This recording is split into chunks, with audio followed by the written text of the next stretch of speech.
Well, in China we mostly saw it for demonstrations, but it was the workshop. But Japan and Korea, God, every single door that opened, they had robots. Can I add on to that? Yes. I think one of the things that doesn't come across well in conferences and video that we all get a sense of is the scale of some of these projects. So when we see a conference video or a conference presentation, we get a little slice of their research, and if we know them, we know some of the history of it. But even knowing the history of some of these groups, we didn't realize the connections that they have and the massive scale going into single-focused designs that exists in Japan that doesn't exist anywhere in the U.S. No. Even if we try with other efforts, we don't cover it much.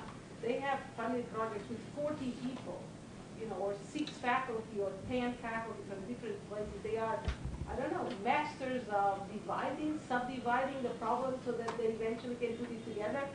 I'm not sure how, I mean, we try hard here too, but it's not very easy for us. I don't know if it's a question of money, it's a question of research culture.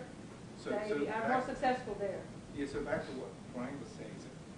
So in other words, that you cannot make this judgment based on what your experience here. I mean, the scale as reflected in that part of the world is very different. I mean, is it different from China, Japan, or Korea?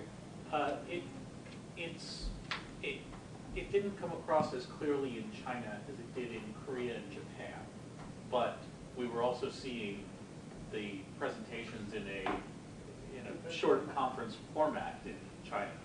So it's not clear that that was because of the format, or that was because it didn't really exist as much there.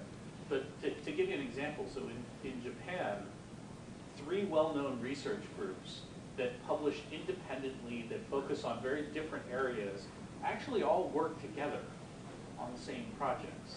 So if we look at Asada's group, who controls this $20 million Arado project, and Ishiguro's group, who has funding on the same scale, and Kuniyoshi's group, who publishes completely independent, they're all actually collaborators, very close collaborators.